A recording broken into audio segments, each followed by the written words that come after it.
It's time for the Super Mario Odyssey review for the Nintendo Switch. This is my 9th anniversary review. Thank you to everyone who's been there since the beginning, and to those who just started watching. I really appreciate your support. So, let's get to the review. The beginning puts you right in the middle of Mario and Bowser duking it out on Bowser's ship, with Peach held captive in the background. After losing the duel and being knocked off the ship, Mario lands in a strange area and meets a Bonitor, more or less a ghost, not like a Boo though, in the shape of a top hat named Cappy.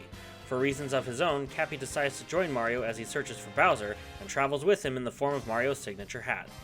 Not long after they meet, they find a disabled chip called the Odyssey, and in order to power it up for use, Mario needs to find power moons scattered throughout each level. Once a minimum number of moons are found, Mario can advance to the next kingdom of the globe. I liked how the amount of moons you needed to fly to the next area was incredibly low. Most kingdoms demand near 10 moons, which is very low considering there was usually 3 to 8 times the amount of total moons in a kingdom. At first I thought this was too forgiving of the game. I thought the player should have to get at least double the minimum in order to move on, but I guess it's a good thing for younger players. Experienced players have the challenge of finding all the moons, but inexperienced players aren't punished if they can't accomplish this and can focus on the main element of the game. Cappy isn't an annoying sidekick like some others. By throwing him at specific enemies, Mario can, for lack of a better term, possess the enemy. Once Mario has taken over, he gains the abilities of that enemy, like being able to throw hammers as a Hammer Bro, or shoot through the air with limited time as a Bullet Bill. You can revert back to your normal self at any time. Enemies aren't the only thing Mario can capture. Specific objects are up for grabs as well, like lava bubbles, poles, zippers, and even a manhole cover. I thought this one was the funniest. Look at him go!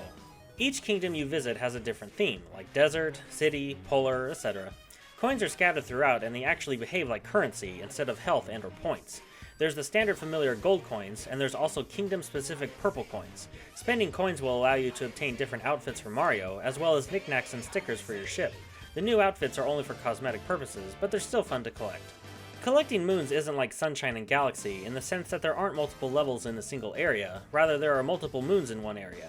This gives it the feeling of open world, but it's still linear in the sense that you're given a specific path of kingdoms to explore, one right after the other. There are a few split paths you can take, but you'll eventually reach every kingdom as you progress. There's so much to do in most kingdoms. Figuring out what you can capture is half the fun, and many of the moons you're trying to collect aren't just hiding around a corner. There's tons of puzzles to solve and areas to explore, and not everywhere is readily accessible. There's a good handful of retro 2D sections which isn't just for kicks and giggles. Sometimes they'll hold prizes for you to find. There's also a few mini-games, so to speak. I especially enjoyed the Bound Bowl race in the Snow Kingdom. You can check the leaderboard to see where you stack up against other players and your friends. Wait. No, this isn't right.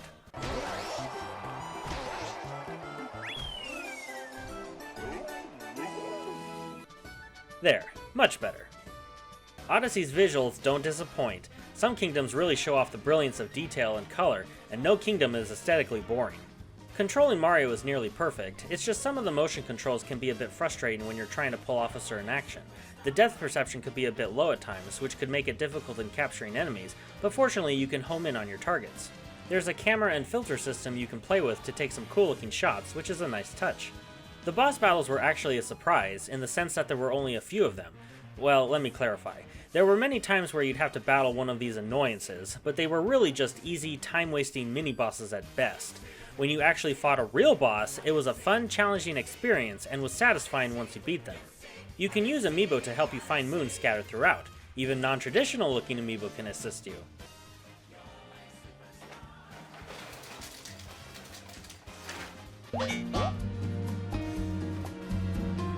There's a co-op mode which isn't too bad, I must admit. One player controls Mario, and the other can control Cappy and capture enemies and objects for the other. It's a nice addition, but if you know me, I'd rather play single player. Super Mario Odyssey is a terrific game that anyone, both experienced and non-experienced, will enjoy. It's quite easy to obtain the minimum amount of moons to advance to the next kingdom, something that will appeal to younger fans, but also challenging enough with so much to explore and collect in each kingdom, which will please gaming veterans. There's something for everyone in this fantastic Mario adventure. This game gets a 4.75 out of 5 with the title of Epic.